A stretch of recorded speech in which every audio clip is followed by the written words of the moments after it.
बिस्मिल्लाहिर्रहमानिर्रहीम, अस्सलाम वालेकुम। पाकिस्तान टुडे के साथ मैं हूँ मंसूर आज़म काजी।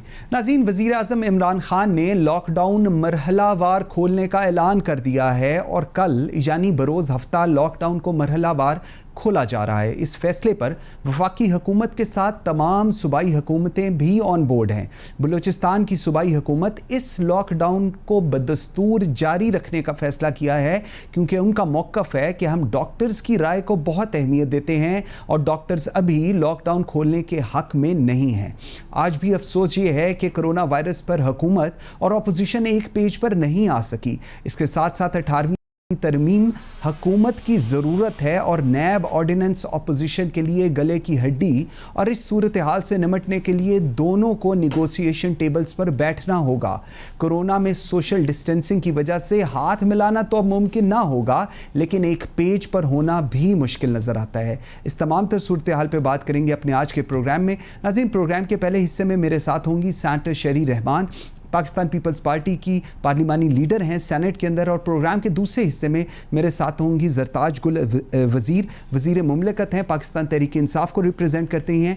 नाज़रीन, इन दोनों से बात करते हैं एक छोटी सी ब्रेक के बाद। मेरे साथ रहिएगा। Welcome back after the break. जी नाज़रीन, मुझे ज्वाइन किया है सेनेटर शेरी रहमान ने। आप पार्लिमानी लीडर हैं पाकिस्तान पीपल्स पार्टी की सेनेट ऑफ पाकिस्तान के अंदर। Ma'am, thank you very much जी। मुझे सबसे पहले एक चीज़ बताइएगा, वफाकी हुकूमत सिंध को अच्छे तरीके से ट्रीट नहीं कर रही, ये हुकूमत सिंध का कहना है, मुराद अली शाह का कहना है। वेयर एज वफाकी हुकूमत कहती है कि हम पहली प्रायोरिटी, चाहे वो मीटिंग हो, चाहे कोरोना के ऊपर स्टेप्स हों, जो मुराद अली शाह या जो सिंध हुकूमत कह रही होती है हम उस पर कंप्लाई करते हैं और बड़ा इंपॉर्टेंस देते हैं इस बात को। क्या कहेंगी आप? जी, बहुत शुक्रिया। अफसोस से मैं कहूँगी, पहले बात तो सिंध ने बार बार रिपीट किया है, आज भी और रोज़ टॉक शोज़ पे प्रेस कॉन्फ्रेंसेस रोज़ होती हैं कि नंबर एक मुत्तफ़िका बयानिया बहुत ज़रूरी है, क्योंकि ये बड़े मुश्किल हालात हैं।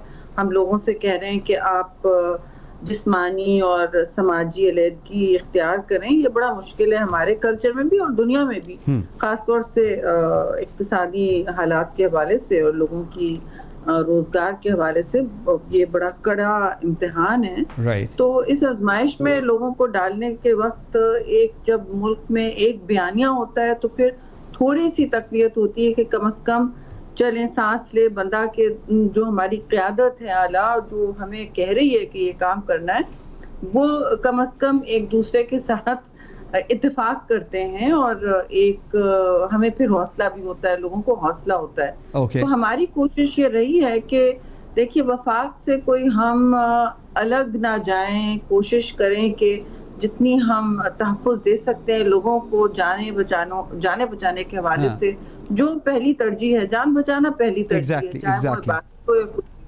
तो मेडिकल एडवाइस पर हमने शुरू दिन से काम किया है, लॉकडाउन में पहल की, क्योंकि ज़ाहिर है कराची है, यहाँ जिना इंटरनेशनल भी है, लोग तफ्तान से भी आए थे और फिर डबल टेस्टिंग यहाँ होती है, अभी भी डबल टेस्टिंग हो रही है।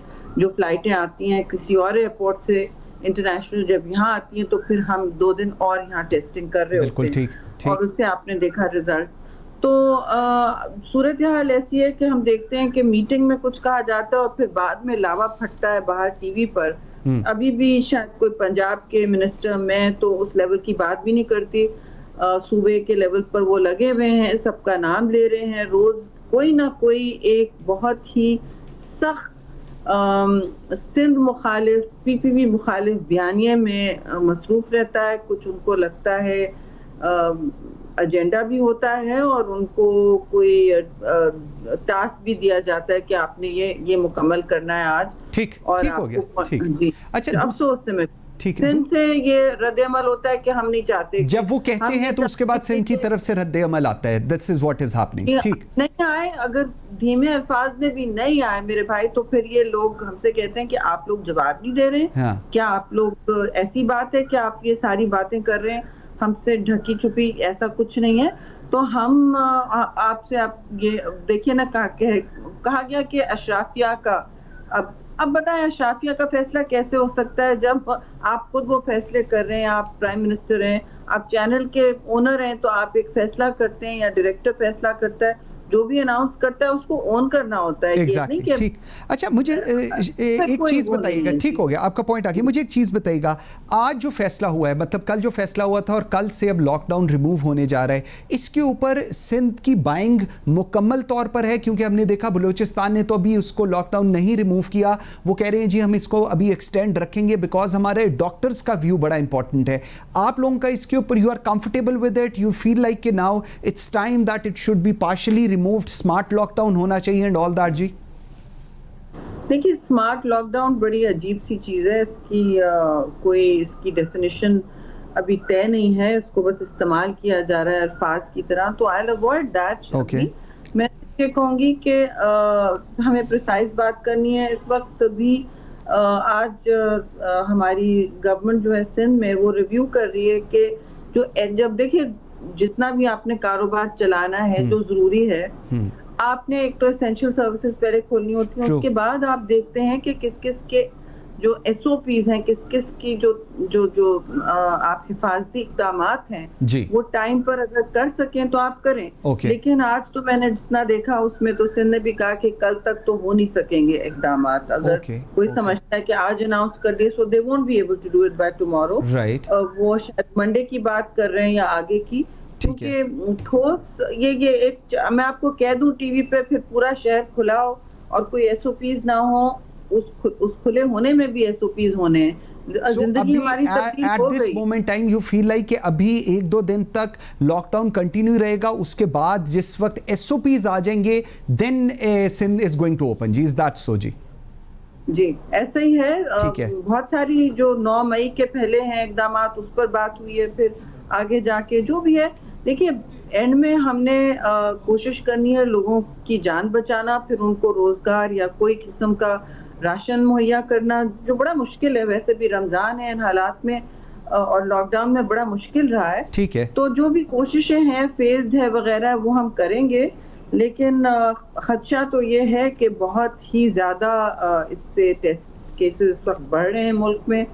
UNDP का भी आज आया है कि पाकिस्तान की तैयारी मुकम्मल नहीं है और हमें इन हालात में एक दूसरे से नहीं लड़ना चाहिए, कोरोना वायरस से लड़ना चाहिए। ठीक हो गया। अच्छा थोड़ा सा आगे चलते हैं, ज़रा नैब ऑर्डिनेंस के ऊपर बात करें। उसमें तरमीम हुकूमत भी चाहती है, अपोजिशन भी चाहती है, और अब ये कहा जा रहा है कि जी अपोजिशन उसके अंदर बिल्कुल उसको नल एंड वाइट करना चाहती है, बिकॉज आप लोगों का ये मौक़िफ़ रहा है कि ये काला कानून है। इवन आसिफ अली जरदारी साहब का भी ये मौक़िफ़ रहा है। सो गोइंग फॉरवर्ड क्या हम देखेंगे कि इसके ऊपर कंसेंसस डेवलप हो जाएगा और नैब की जो एक क्योस जो आप अपोजिशन कहती है और हुकूमती अरकान भी कुछ कहते हैं कि जी एक क्योस की सिचुएशन में डाल देती है पूरी सिस्टम को, उसको एड्रेस करने के लिए? देखिए केओस भी पैरेलल सिस्टम भी बन जाता है, जिस पर अदालतें भी सवाल उठाती हैं, अवाम भी सवाल उठाती है, मीडिया वाले भी करते हैं, और फिर एक ऐसी सूरत हाल बन जाती है कि अब जब हुकूमत ने शुरू किया तरमीम करना, उन्हें मेंबरान काफ़ी करप्शन केसेस में उनके नाम आए। और मैं इस बहस में पढ़ना नहीं चाहती कौन क्या कह रहा है और क्यों कर रहा है, लेकिन जो नैब ऑर्डिनेंसेस का हवाला है, देखिए उसमें आपका मुल्क वैसे ही मफलूज हो जाता है, पैरालाइज हो जाता है। ना ब्यूरोक्रेट्स काम करना चाहते हैं, ना फिर आपको बिजनेस भी डी इंसेंटिवाइज हो जाती है, और सबसे ज़्यादा आप सियासतदानों को मुस्तकिल एक इंतकामी पूरी अमल का निशाना बनाते हैं, जो दूर दूर से नज़र आता है कि ये इंतकाम का एक हिस्सा है। जब हुक्मरान जो जमात है वो अपने लोगों को म्यूजिकल चेयर्स में इधर उधर कर देती है, लेकिन नैब को के नीचे नहीं आते वो, तो फिर तो सवालिया निशान हर तरफ से उठ जाता है। जब किसी अमल का और किसी बॉडी की क्रेडिबिलिटी इतनी ख़त्म हो चुकी हो, इतनी डिबेस हो चुकी हो कि उसको किरदार कुशी के लिए इस्तेमाल किया जा रहा है, पूरे सिस्टम को, पूरे लोगों अवाम को, तो फिर एक वैसे भी लोगों का हौसला टूटता है, एक सवालिया निशान उठ जाता है पूरे अमल पे। अभी आप देख रहे हैं कि खुर्शीद शाह जैसे लोग मतलब 250-250 दिन अंदर हैं बगैर किसी इल्ज़ाम के, बगैर किसी अंजाम के, और मीर शकील रहमान जैसे लोग, उन पर तो अभी ना कोई रेफरेंस बन सका है, ना कुछ हो सका है। आप लोगों को अपनी इंतकाम का हदफ इस तरह नहीं बना सकते और फिर Right. ये तवक्को रखें कि कोई कुछ बोले नहीं और जब आप पर केसेस हों तो आप शुरू करें। हमने मशावरती अमल कोई अभी रिसेंटली नहीं किया है, 3 महीने पहले बात हुई थी जब इनको ज़रूरत थी दूसरी चीज़ों की, FATF के कुछ कवानीन के हवाले से, तो वो हमारे पास आए थे। हमने कहा हमारे ज़हन और दरवाजे हर डिस्कशन के लिए, स्पेशली पब्लिक इंटरेस्ट है, चाहे वो नैब हो, नैब ठीक तो ठीक है। आपको एक तरफ हम हमेशा बात जरूर करते हैं Okay. क्योंकि मैच्योर पॉलिटिकल पार्टीज करती हैं। पार्लियामान में जब डिस्कशंस होते हैं वो जायज़ होते हैं और ट्रांसपेरेंट होते हैं। बिल्कुल ठीक है। अच्छा, NFC अवार्ड की ज़रा मैं बात करना चाहूँगा। It came prior to 18th amendment, और फिर जब 18th अमेंडमेंट आई तो हमने देखा कि जो प्रोविंसेस के ऊपर रिस्पॉन्सिबिलिटी ज़्यादा डाल दी गई लेकिन रिसोर्सेज ज़्यादा नहीं दिए गए। अब जो इस वक्त सिचुएशन चल रही है, वफाक का जो है हेल्थ, एजुकेशन और NFC अवार्ड्स, वो कहते हैं कि जी हम लोग सूबों को जब इस एलोकेशन ऑफ फंड्स कर देते हैं तो we end up at zero, almost zero. So इसको भी रीएड्रेस होना चाहिए। क्या व्यू है आपका इस पर? क्यों आपने जीरो के साथ करना क्या है? आप अपनी देखिए, आप डेट सर्विसिंग आपकी इतनी ज्यादा हो गई कि आप जीरो पर आ रहे हैं ना, ये मसला हो रहा है। आप जिस तरह वफाकी फेडरल ढांचे को आप चला रहे हैं और इस वक्त आपने देखा कितना आपके कर्जा जात में इजाफा हुआ है, ये इस पर एक ही अलग प्रोग्राम हो सकता है। तो जब आपके कर्जा जात इतने बढ़ जाएं कि आपको ऐसा लगे कि स्पेस बिल्कुल नहीं है, तो फिर जाहिर है ये डिस्कशन होता है, लेकिन ये जीरो की बिल्कुल बात नहीं है। आपकी दिफाई बजट होती है इसमें, आपकी पूरी PSDP इसमें होती है, इससे निकलती है, आपके जाहिर आपकी सारे कर्जा जात और उन पर जो इंटरेस्ट है, सूद है, वो होता है। तो आपको एक लेवल ऑफ ऑस्टेरिटी तो वैसे भी लानी पड़ेगी। कोविड-19 के बाद तो दुनिया जिस रिसेशन में जा रही है, तो वो तो हमारी तारीख में मेरे ख्याल में हमने नहीं देखा। तो वैसे भी आपने ऑस्टेरिटी डेवलप करनी होगी। और अभी हमने देखा कि PSDP कोई कितने बिलियन, 30 बिलियन मुंतकिल किए गए हैं चुपचाप पार्लियामेंट्री अफेयर्स के जरिए, जो प्लानिंग में जाते हैं। ये कोई डिस्कशन में नहीं आ रहा, अखबार में आया एक दिन और जो कोविड का डिस्कशन है उसमें ही डूब गया। Right. तो आप अभी भी अपने MNAs को, जिसे कहते हैं डेवलपमेंट फंड्स दे रहे हैं। इस वक्त तो PSDP बिल्कुल रुका हुआ होना चाहिए और सिर्फ खास सेक्टर्स यानी हेल्थ ही को मिलना चाहिए। और आपके जो सोशल सेक्टर्स हैं उधर जाहिर है आपके कुछ फिक्स्ड इनइलास्टिक एक्सपेंसेस हैं, जो मैंने आपसे कहा डेट सर्विसिंग आपने करनी है, दिफाई आपके अखराजात इस वक्त उनमें कोई इलास्टिसिटी नहीं है। तो ये सारी बातें जो हैं आपको खुद सोचना है कि जब आप सूबों को मुंतकिल कर, आप तो फिर बाकी तो आपने सिर्फ इस्लामाबाद चलाना है ना, आपने क्या चलाना है? बट इसके ऊपर कैपिटल टेरिटरी चलानी है इसके ऊपर। बट आपका अपना मौक़िफ़ ये है जो मैं समझ सका हूँ कि हुकूमत के पास एक तो उनको थोड़ी सी अपने आप को भी एड्रेस करना चाहिए, लेकिन डोंट यू थिंक कि हेल्थ, एजुकेशन या जो इनकी रिक्वायरमेंट्स है कि इसको फेडरल लेवल पर भी मैनेज करना चाहिए? इसके अंदर कोई चीज़ें थोड़ी सी अलाइन होने की ज़रूरत है। देखिए, अलाइनमेंट और वसाइल में बहुत फ़र्क होता है।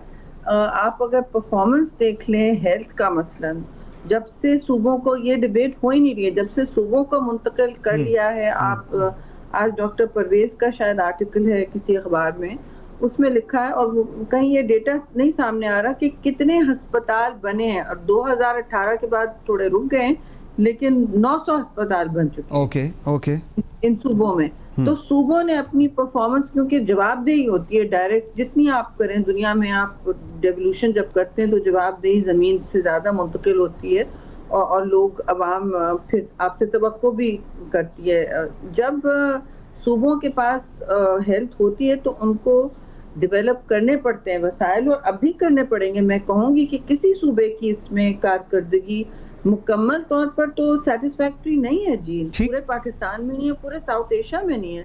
हमें अपनी हैबिट्स, अपना माहौलियात पर तरजीह देनी पड़ेगी। बहुत सी चीज, मसलन माहौलियात है फेडरल के पास भी है, क्या कर लेते हैं सिवाय इंटरनेशनल 1-2 कॉन्फ्रेंसेस में जाके बातें करने के। वहाँ इस्लामाबाद के लिए भी लॉर्ड में कॉकस मैंने खुद बनाया हुआ है, एक सेनेट में वॉलंटरी कॉकस है, नो एक्सपेंसेस, ताकि जिसमें सारे लोग पूछते हैं कि भैया आप इमिशंस रोक दें गाड़ियों के, आप जिस तरह दूसरे ममालिक कर रहे हैं कि इलेक्ट्रॉनिक कार्स को इंपोर्ट करने का शुरू कर दें, आप ब्रिक किल्स को जो zigzag टेक्नोलॉजी होती है वो देना शुरू कर दें। ठीक है, ये सारी बातें होती हैं, लेकिन जब आप ग्राउंड पे देखते हैं तो आप एक ड्राइव कर लें इस्लामाबाद एयरपोर्ट से लेके पार्लियामान तक, बिल्डिंग तक, ठीक हो और आप गिन लीजिए दोपहर में कितनी आपको ब्रिक किल्स नजर आएंगी, और उसका ताल्लुक और इस तरह के एपिडेमिक से कितना है जुड़ा हुआ, आप भी पढ़ रहे हैं, मैं भी पढ़ रही हूँ। इस पर भी मैं आपसे गुजारिश करूंगी कि आप जिम्मेदार मीडिया हैं, इस पर डिस्कशन करें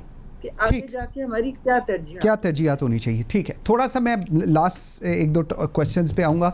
ज़रा आसिफ अली जरदारी साहब, I know we all know he is unwell, लेकिन उनका अब we don't see him leading Pakistan Peoples Party. हम देखते हैं Bilawal is doing it, obviously Bilawal को करना भी चाहिए, बट वाई इट्स सो कि आसिफ अली जरदारी साहब थोड़ा सा पीछे होके he himself is letting go of this thing, या व्हाट्स द सिचुएशन जी?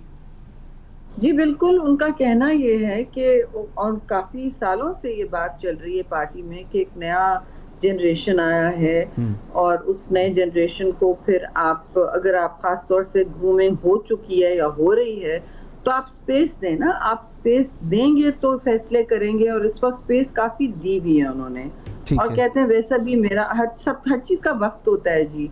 तो he says I want to, उनके खुद अल्फाज नहीं आए हैं अभी सामने, लेकिन वो ऑब्वियसली स्पेस दे रहे हैं, उनसे बातचीत हम सब की फोन पे रहती है, फेस टाइम पे रहती है, वो जाहिर है वो बेल पे हैं, मेडिकल बेल पे हैं, वैसे भी ही इज सेइंग दैट मेरी हेल्थ ऐसी नहीं है और मैं फिर भी स्पेस भी देना चाहता हूँ। Aahista Aahista over the years वो इस तरह कर ही रहे हैं, और एक नई हमारी पीपल्स पार्टी की नस्ल है, चाहे आप सिंध में देख लें, चाहे वफाक में देख लें, सब आप सामने आ रहे हैं और अपनी अपनी जिम्मेदारियां संभालने में काफी कोशा हैं। ओके, बिलावल की मैं थोड़ी सी बात करना चाहूँगा। The way Bilawal is managing things, leading from the front, हम देखते हैं अपोजिशन का जो किरदार है बहुत स्ट्रांगली बिलावल की साइड से हम देख रहे हैं। So going forward, how do you see this whole thing coming up जी?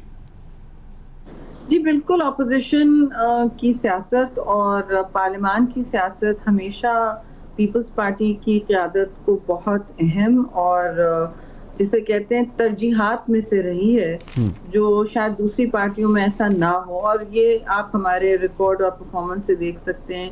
पहले तो पार्टी पार्लियामान को बहुत अहमियत देती है, क्योंकि ये हमारे लिए बहुत अहम है, और ये कोई विंडो ड्रेसिंग का रुतबा नहीं है हमारे लिए कि भाई आए और TADA लिए और तकरीरें की और चलिए। हमारी कोशिश होती है कि जब पार्लियामान हो तो उसको इस्तेमाल किया जाए, उस फोरम में ही सारे हमारे इख्तियारात जम हैं, और वहाँ ही जवाबदेही, वो जवाबदेही का मरकज़ भी है। तो अगर हमारी भी हुकूमत होती है तो आपने देखा रोज प्राइम मिनिस्टर हमारे तो रोज होते थे पार्लियामान में, और सिर्फ वहाँ होते नहीं थे, लेकिन वहाँ होने से पूरे पार्लियामान की डायनामिक्स और मुल्क के सियासत की डायनामिक्स बदल जाती हैं।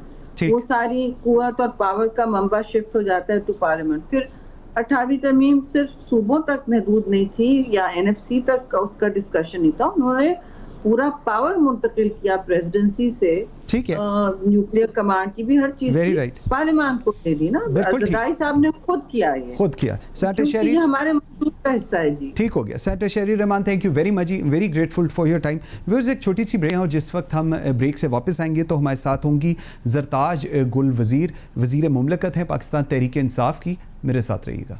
Welcome back after the break. जी नाज़रीन, मुझे इस वक्त ज्वाइन किया है जरताज गुल वज़ीर ने। आप रुकन कौमी असम्बली हैं, मिनिस्टर वज़ीर मुमलकत हैं। Thank you very much Zartaj, आपने हमें ज्वाइन किया। जरताज, सबसे पहले मुझे ये बताइएगा रिगार्डिंग कोरोना वायरस, जो इस वक्त सिचुएशन है, हम देख रहे हैं कि जो इस वक्त गैलप सर्वे आया है उसके अंदर वफाकी हुकूमत की कारकर्दगी से पाकिस्तान की जो आवाम है वो बहुत खुश है। 82% people are actually happy with the performance, और तकरीबन 18% हैं विच आर नॉट हैप्पी। इस सारी सिचुएशन के बावजूद हम देखते हैं कि वफाक और सिंध आज भी एक पेज पर नहीं है। क्या ख्याल है आपका इस पर? थैंक यू जी, thank you for inviting me. सबसे पहली बात तो ये कि आवाम की पल्स को अवामी नुमाइंदे ज़्यादा बेहतर जानते हैं। मुझे तकरीबन जब से कोरोना वायरस का इशू है, मैं अपने हल्के में मौजूद हूँ, और मैं जो राशन डिस्ट्रीब्यूशन है या जो लोगों को ज़रूरत होती है, अवेयरनेस की ज़रूरत होती है या परसुएशन की ज़रूरत होती है, अगर वो दफ़ा 144 के ऊपर इस तरीके से अमल नहीं करते, तो मैं सारा टाइम उनमें मौजूद रहती हूँ। और मेरी हल्के की इलाके की डेरा गाजी खान जो डिवीजन है वो बहुत बड़ा है और मेरा हल्के की आबादी भी बहुत ज्यादा है, लेकिन मैं लोगों की पल्स देख के समझती हूँ ना ही लोग उस तरीके से, जिस तरह अगर फर्ज करे लॉकडाउन में लोग हों और उनको कोई सहूलत ना मिल रही हो तो वो रिएक्टिव हो जाएंगे और वो अमल नहीं करेंगे जो प्राइम मिनिस्टर इमरान खान उनसे कह रहे हैं। लेकिन मैंने नोटिस किया है कि इस क्राइसिस के अंदर मेरे इलाके के लोग और हल्के के लोग बड़ी अच्छी तरीके से उनका बिहेवियर है, वो बातों के ऊपर अमल करते हैं जो कोरोना वायरस की एसओपीज हैं। तो इसका मतलब है कि जो गैलप सर्वे आया है वो इन्हीं चीजों को रिफ्लेक्ट करता है। ये तो मैंने सिर्फ आपको डीजी खान डिवीजन की बात की है, लेकिन इसका मतलब ये है, क्योंकि अगर आप देखें सिर्फ प्राइम मिनिस्टर इमरान खान पाकिस्तान में ही नहीं,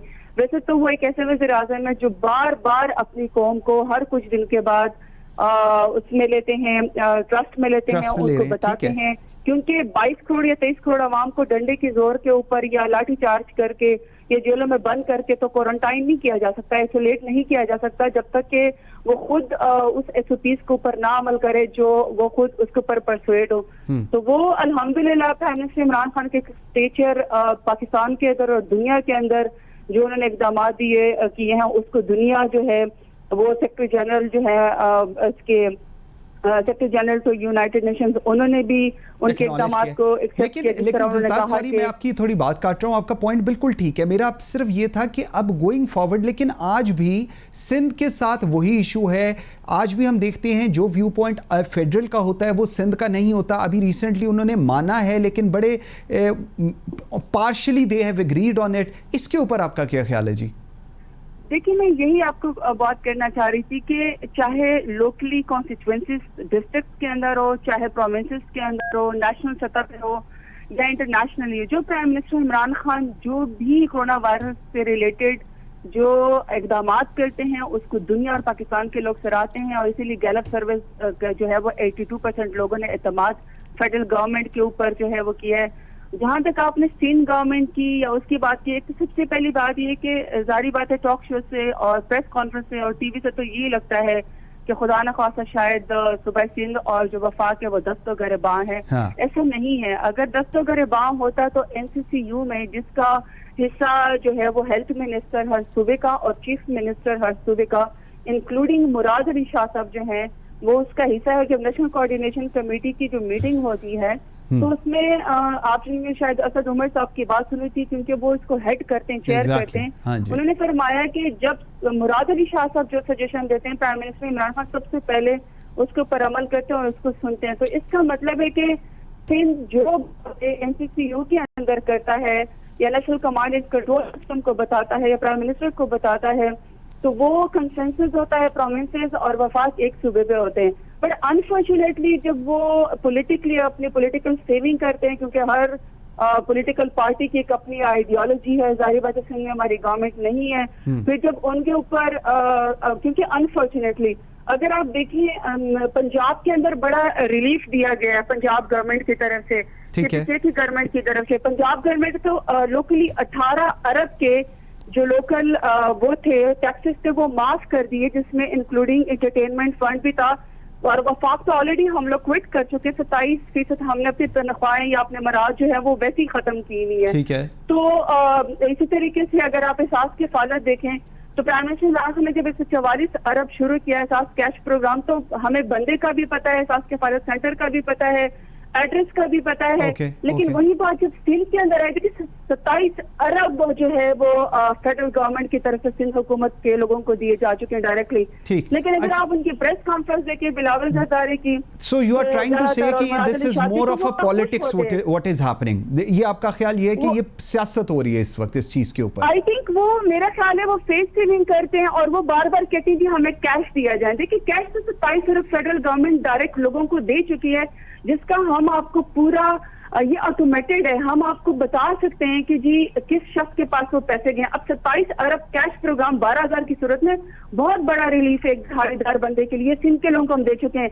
लेकिन बिलावल साहब और मुराद अली शाह साहब आके कहते हैं, स्पेशली बिलावल साहब के जी हमें कैश दिया जाए। कैश तो हम इनको नहीं दे सकते हैं, क्योंकि देखिए पंजाब गवर्नमेंट अगर अपना रिलीफ दे रही है, पैकेज दे रही है, फेडरल गवर्नमेंट 144 अरब का कैश प्रोग्राम दे रही है, तो सिंध गवर्नमेंट ने क्या किया? सिंध गवर्नमेंट बताए ना, इन्होंने कहा कि जी हम लोगों ने राशन तकसीम किया 8 अरब का, फिर इन्होंने कहा कि 6 अरब का, फिर सुप्रीम कोर्ट ने जब नोटिस दिया तो इन्होंने कहा जी हमने 1 अरब का किया है। शेरा रजा साहब ने फरमाया कि हमने 6 लाख लोगों को राशन तकसीम किया है। वज़ीर आला सिंह साहब ने कहा जी हमने 2 लाख को किया है। गनी साहब ने, सईद गनी साहब ने फरमाया हमने 4 लाख लोगों को दिया है। तो आपस में उनकी स्टेटमेंट नहीं मिलती है, और जो राशन इन्होंने दिया भी वो भी आपको पता है मीडिया ने वीडियो उनको जाके ठीक हो गया। अच्छा ज़ताश, थोड़ा सा ठीक है, आई टेक योर पॉइंट। मुझे थोड़ा सा इस पे आगे चलते हैं, मुझे एक चीज़ बताइएगा, इस सारी परफॉर्मेंस आपने भी बताया, गैलप सर्वे भी आया, लेकिन आई बिलीव कि supreme court they are not happy with the performance of the federal government as far as corona जो स्टेप्स हुकूमत ने लिए हैं रिगार्डिंग कोरोना, इसके ऊपर आपका क्या ख्याल है जी? देखिए, जब सर आंखों पे इज्जत पे सुप्रीम कोर्ट जो हमसे सवाल करती है, हम जाकर अपने जवाब जमा कराते हैं। अब जो उसकी प्रोसीडिंग्स होती हैं वो ब्रेकिंग न्यूज मीडिया पे आती हैं, तो वो उसका जवाब हमें देना होता है, और जब हम जवाब देते हैं तो उसे सुप्रीम कोर्ट सेटिस्फाइड हो जाती है।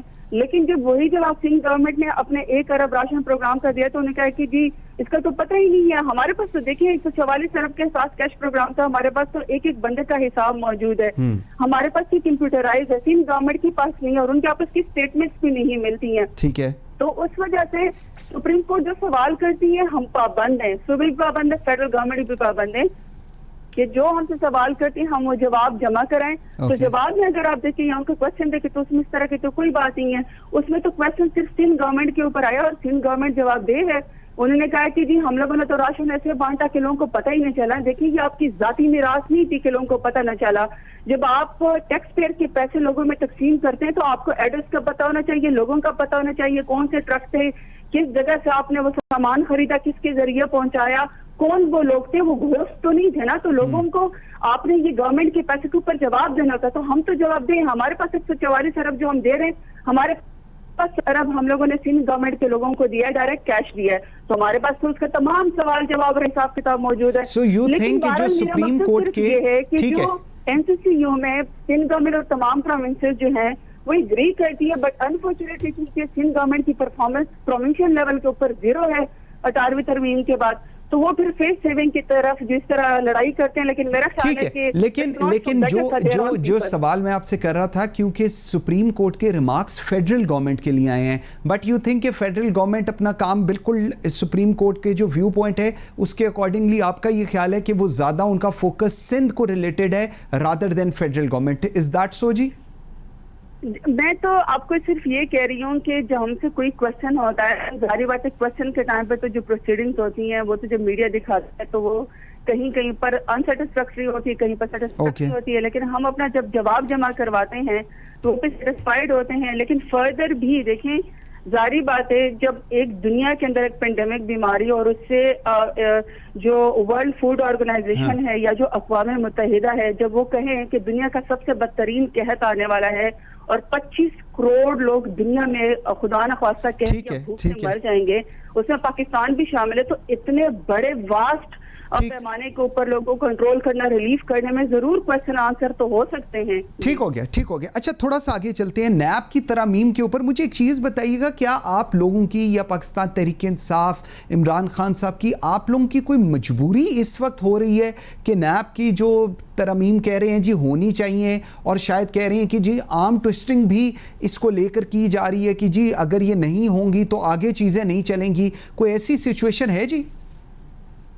देखिए मैं आपको एक बात बताती हूँ, जब से ये कोरोना वायरस का भी, इससे पहले भी इवन जब हमारी गवर्नमेंट आई है तो हम सारा टाइम जो कैबिनेट के अंदर, क्योंकि मैं खुद कैबिनेट के मिनिस्टर हूँ तो मैं अटेंड करती हूँ, वहाँ पे प्राइम मिनिस्टर इमरान खान का सारा फोकस होता है इंस्टीट्यूशनल बिल्डिंग पे, कि जो फ्लॉज हैं, जो सुखम है, उनको दूर किया जाए, इंस्टीट्यूशन को जो है इतना मजबूत किया जाए कि वो अपना काम खुद करें और एक दूसरे के डोमेन के अंदर जो है वो एक दूसरे के हकूक को गस्ब किया जाए। तो ये कोरोना वायरस के बीच में भी यही आया था कि this is the right time कि हम अपनी मिनिस्ट्रीज को भी देखें क्या चीज इसमें ठीक करने की जरूरत है, क्योंकि काम तो उस तरह पब्लिकली नहीं है, हमारी पब्लिक गैदरिंग तो उस तरह नहीं है, वो तो मना करते हैं, लेकिन हम अपने ऑफिस में बैठ के चीजों को जरूर ठीक कर सकते हैं। पाकिस्तान के लेकिन साथ की सिर्फ एक ही मजबूरी है और वो हम उसके ऊपर पूरा उतरेंगे कि हमने अकाउंटेबिलिटी क्रॉस द बोर्ड कर दी है, with in the party ranks भी करनी है, विद इन द गवर्नमेंट भी करनी है, आउटसाइड द गवर्नमेंट भी करनी है। ठीक है। जो एक करप्शन की इंटरनेशनल डेफिनेशन है कि एक public office holder public office को अगर अपने पर्सनल मफादात के लिए मोल्ड करेगा या बेनिफिट देगा तो वो करप्शन के जुमरे में आएगा, उसमें हर कोई आएगा। नैब कवानीन हो या कोई भी कवानीन हो, हमें इसको दुरुस्त करने की जरूरत भी है, स्ट्रेंथन करने की भी जरूरत है, ताकि फोन कॉल के ऊपर किसी को ट्विस्ट न किया जा सके, किसी के ऊपर गलत मुकदमा न बन सके, और जो मुकदमा बन जाए उसकी प्रोसिक्यूशन इतनी स्ट्रांग हो कि फिर उसको सजा जरूर मिले। वो वी का निशान बनाते हुए, इदारों का मजाक उड़ाते हुए मीडिया के सामने ना आए। इसके ऊपर नैब की तरमीम के ऊपर हुकूमत और अपोजिशन इस वक्त एक पेज पर है, क्योंकि मैं इसलिए बात कर रहा हूं क्योंकि हमने अभी देखा कि हुकूमती इत्तेहादी जो हैं पाकिस्तान मुस्लिम लीग काफ, इवन उन्होंने भी बड़े स्ट्रॉन्ग स्टेटमेंट्स दी हैं नैब के किरदार को और उनकी the way of investigation and everything. So इसलिए मैंने कहा मैं आपसे ज़रा इसकी क्लैरिटी ले रहा हूँ कि नैब के ऊपर हुकूमत और अपोजिशन और इत्तेहादी तमाम एक पेज पर हैं। Correct me if I am wrong जी। मैं इसको इस तरीके से करूंगी। देखिए, मैंने सजेशन दी थी, जो मेरे पास आया था कि अगर आप कोई सजेशन देना चाहती हैं एज ए मिनिस्टर, तो मैंने जो सजेशन दी थी, मेरे जहन में यही आया था कि ड्यूरिंग आपका मुकदमा चल रहा होता है, आपकी इन्वेस्टिगेशन होती है, मेरे एक पॉइंट ऑफ व्यू ये कि उस टाइम इंसान को कैद नहीं होनी चाहिए, उसको उठाना नहीं होना चाहिए 3 महीने की ड्यूरिंग इन्वेस्टिगेशन। और कुछ लोगों को उठा लिया जाता है, कुछ लोगों को नहीं नजरबंद किया जाता। तो जो इस तरह के फ्लॉज हैं, मेरा ख्याल है कि जब तक जुर्म साबित ना हो जाए, जब तक उस वक्त आपको नहीं पकड़ना चाहिए। तो इस तरह की डिफरेंट सजेशंस आती रहती हैं, लेकिन जो होगा वो बेहतरी के लिए होगा। और जो उसकी डोमेन है कि नैब ने करप्शन को पकड़ना है और वही करप्शन उसके लिए होगा, बिल्कुल ठीक है। और जो बड़े बड़े मगरमच्छ उन्हीं को पकड़े, और कोई जो मैंने पहले भी कहा कि वी का निशान बनाता हुआ बाहर ना निकले। नोटेड। अच्छा ज़रताज, थोड़ा सा इस पे आगे चलते हैं। नैब के ऊपर हुकूमत और अपोजिशन के दरमियान मज़ाकरात हो रही हैं, लेकिन हम देखते हैं कि जो आपके इत्तेहादी हैं, मैं फिर वही एग्जांपल दूंगा पाकिस्तान मुस्लिम लीग काफ की, कल उनकी तरफ से ये स्टेटमेंट भी आई कि जी हमें अभी तक किसी ने ऑन बोर्ड नहीं किया है, और उसको लेकर उनकी काफ़ी फिर रिजेंटमेंट भी सामने आई, कंसर्न्स भी सामने आए। क्यों इत्तेहादियों को क्यों नहीं साथ लिया जा रहा इस चीज़ पर? अच्छा, एक तो सबसे पहले मैं आपको ये डिनाई कर लूँ, एक्चुअली पिछले दिनों एक मुसव्वदा मीडिया पे चला था कि ये हम नैब तरामीम के लिए करें। उसको तो शहजाद अकबर साहब ने कैटेगोरिकली जो है आके टीवी पे आके कह दिया था, क्योंकि वो एहतसाब को ही देखते हैं, वो उसी की ही मिनिस्टर हैं। तो उन्होंने आपको ये फरमा दिया था कि ये मुसव्वदा बिल्कुल फेक है, ये ऐसा कोई अभी तक तो मिनिस्ट्री ऑफ लॉ में इसके ऊपर कोई ऐसा डिस्कशन शुरू नहीं हुई है। ठीक है, ये सबका कंसेंसस जरूर है कि हम लोगों ने सब इदारों को ठीक करना है, लेकिन ऐसा कोई मुसव्वदा नहीं है। जहाँ तक मुस्लिम लीग काफ की बात की है या अपोजिशन की, देखें मुस्लिम लीग काफ का कोई 20 साल या 25 साल पहले कोई पुराना केस है, वो समझते हैं 19 साल पुराना जी, उस वक्त भी गलत था और वो सब क्लियर हो गए थे, तो अभी भी क्लियर हो जाएंगे। जहाँ तक पीटीआई का मौक़िफ़ है मेरा इस गवर्नमेंट का, हम लोग इदारों में इंडिपेंडेंस के कायल हैं, हम कोई फोन नहीं करते, हम आर्म ट्विस्टिंग नहीं करते, हम प्रेशराइज नहीं करते। कोई एक फोन बताए जो वाजिद जिया साहब को या किसी को इदारे के सरबराह को गया हो। हमारे तो अपने मिनिस्टर अलीम खान साहब को देख लें, हमारे बाबर अवान साहब को देख लें। आपका ये व्यू पॉइंट है कि आप लोग एक पेज पर ही हैं अभी तक। ठीक है, ठीक है। अच्छा, थोड़ा सा मैं जस्ट वांट, क्योंकि टाइम की थोड़ा सा कमी होती है जी, मुझे ज़रा बताइएगा 18वीं तरमीम, हेल्थ, एजुकेशन और एनएफसी अवार्ड्स, ये हैं मेन इश्यूज जिनको रीएड्रेस होना है। आप लोगों का व्यू पॉइंट जो है, प्रोविंसेस उसको नहीं मानने को तैयार, स्पेसिफिकली सिंध मानने को नहीं तैयार, और अब ये कहा जा रहा है कि जी नैब पे अगर आप जो अपोजिशन का व्यू पॉइंट है अगर वो आप मानेंगे तो फिर 18वीं तरमीम पे बात होगी। ये किस हद तक सदाकत है इस बात में जी? देखिए, सबसे पहले बात है कि ये कोई बार्गेनिंग टूल नहीं है, कोई चिप्स नहीं है कि आप ले दे के कर लें। ये कोई जरदारी और नवाज शरीफ का मुकम का तो है नहीं कि जी एक बारी तुम्हारी और एक बारी हमारी। ये तो प्राइम मिनिस्टर इमरान खान की गवर्नमेंट है, जहाँ पे हम देखेंगे जो पाकिस्तान के लिए सबसे बेहतर होगा, जो सबसे बेस्ट होगा, चाहे उसकी जद में हम ही क्यों ना आए, वो तो जरूर होकर रहेगा। 18वीं तरमीम का मतलब ही यही है कि ये तरमीम है, तो तरमीम में तो फिर दोबारा से तरमीम भी हो सकती है, ये आउट ऑफ द वे तो कोई होना नहीं है। पार्लियामेंट के थ्रू आना है, दोनों हाउस के थ्रू आना है, कमेटियों में आना है, डिस्कशन होनी है, तो उसको तो कोई रोक नहीं सकता। और इसके लिए 2/3 मेजॉरिटी चाहिए, और 2/3 मेजॉरिटी जब आएगी इसके ऊपर डिस्कशन होगी। लेकिन ये है कि जब कोरोना वायरस का ये पेंडेमिक बीमारी आई, इसने बहुत सारी चीजों को बताया है कि ये पर्दा कि ये गलत चीजें थी। फॉर एग्जाम्पल सिंध गवर्नमेंट के पास या प्रोविंसेस के पास 18वीं तरमीम के बाद ज़राअत भी इनके पास है, फूड भी इनके पास है, हेल्थ भी इनके पास है, एजुकेशन भी इनके पास है, तो फिर 6-6 ट्रिलियन के पैसे लगाने के बाद फिर कुत्ते की वैक्सीन क्यों नहीं है? 25 लाख लोगों को क्यों कुत्ते काट गए और अभी तक वहाँ पे वैक्सीन नहीं है? एम्बुलेंस क्यों नहीं है सिंध में? अभी तक कोई नया हॉस्पिटल क्यों नहीं बन सका है? डॉक्टर क्यों नहीं है? वहाँ पे कोई एक भी वेंटिलेटर नहीं है। तो इसका मतलब है कि जब आप ट्रिलियन के पैसे वहाँ पे लगाते हैं और वो पैसे करप्शन की नजर चले जाते हैं, फिर आप सूबा के ऊपर आके हमला करते हैं और आप पूछ रहे हैं तो सुबह तो आपको ऑलरेडी 27 अरब दे चुका है अभी इसी पेंडेमिक बीमारी के अंदर। तो इस आड़ के अंदर जो मैं सवाल तो उठेंगे। ठीक है, जो मैं आपकी बात समझ सका हूं, इसमें ये जो बात हो रही है कि जी कॉन्स्टिट्यूशनल अमेंडमेंट्स होने जा रही हैं, क्योंकि इसमें ये तक कहा गया कि नवाज शरीफ साहब को आर्टिकल 6 के तहत सजा दी गई थी, तो ये तक अंदर टॉपिक ऑफ डिस्कशन है कि जी ऐसे आर्टिकल्स को भी रिमूव किया जाए। So it should not be stand alone 18th amendment, पूरे कॉन्स्टिट्यूशन को रिविजिट किया जा रहा है। सो इसके ऊपर ऐसी नहीं, अभी तक 18 अमेंडमेंट के ऊपर हम अभी तक किसी के साथ नहीं बैठे, सिवाय इसके कि जो कोरोना वायरस की बीमारी आई थी, सिंध हुकूमत के हेल्थ की जो पर्दा पड़ा हुआ था उसकी धज्जियां उड़ा दी। पता चल गया कि ये बहुत नालायक है, इन्होंने करप्शन से पैसे खाए हैं, ट्रिलियन के हिसाब से हेल्थ में पैसे गए हैं, पर अभी तक कुछ नहीं हुआ। जब पंजाब में लोकस्ट आती है, टिड्डी दल आती है, बलूचिस्तान में आती है, तो वो इसके साथ नफरत आजमा हो जाते हैं। लेकिन जब सिंध में आता है तो फिर वो कहता है वफाक, जबकि एग्रीकल्चर जो है वो इस वक्त सूबाई सब्जेक्ट है। तो अभी तक अगर वो हॉस्पिटल नहीं बना सके, 6 मिलियन टन गंदम चूहे खा गई, तो अभी भी 8 अरब की करप्शन नई इनकी गंदम की उसमें आई है, आटे की चोरी में आई है। तो देखिए फिर इस तरह की टाइम पे फिर एनएससी अवार्ड को भी रिविजिट करने की जरूरत है, 18th अमेंडमेंट को भी, लेकिन अभी तक हमारी कोई डिस्कशन नहीं हुई। कोई डिस्कशन नहीं हुई, ठीक है। लास्ट क्वेश्चन ठीक हो गया, लास्ट क्वेश्चन मुझे बताइएगा, शहबाज शरीफ साहब सुना है वापस जाना चाह रहे हैं अपने भाई के पास उनकी तीमारदारी के लिए। हुकूमत को मैंने सुन रहा था, शहजाद अकबर साहब तो कहते हैं जी हमें हाई कोर्ट पर जाना चाहिए, हाई कोर्ट ऑर्डर करे और हम लोग नवाज शरीफ को वापस लाएं, लेकिन in the current situation Shahbaz Sharif साहब के वापस जाने पर कोई हुकूमत को एतराज होगा नहीं होगा? जी देखिए जी, अब मैं शहबाज शरीफ साहब के बारे में क्या मैं स्टेटमेंट दूं। देखिए मैं सियासत में पहली दफा अलग तो के आई हूँ, लेकिन हमें अपनी इंटेग्रिटी का, अपनी इज्जत का, रिस्पेक्ट का ख्याल होता है। जो शख्स है कि इतनी बड़ी पार्टी को लीड कर रहा है और उसकी खुद अपनी स्टेटमेंट हो कि जी 2018 के इलेक्शन से पहले मुझसे 2 सहाफ़ी मिलने आए थे और वो मुझे बता गए थे कि आपने नेक्स्ट प्राइम मिनिस्टर होना है या नहीं, और कौन सी काबीना होनी है। तो चोर दरवाजे से जो लोग सियासत में आते हैं सिलेक्टेड के, उनके बारे में क्या स्टेटमेंट दो? जो 30 साल हुकूमत करने के बाद अपने ढंग का एक भी हॉस्पिटल नहीं बना सके, तो वो लंदन हमेशा ही भागते हैं, भगोड़े हैं उनकी नेचर में। लेकिन सारी बातें इदारों के लिहाज ही हम देखेंगे कि जितनी कानून की इजाजत देता है जाने नहीं देंगे, कानून के मुताबिक होगा, कानून के मुताबिक होगा। बिल्कुल ठीक है। Zartaj Gul Wazir, thank you very much, I am very grateful for your time जी, वेरी ग्रेटफुल। नाज़रीन, आपने बात सुनी सेनेटर शहरी रहमान की, आपने बात सुनी ज़रताज गुल वज़ीर की।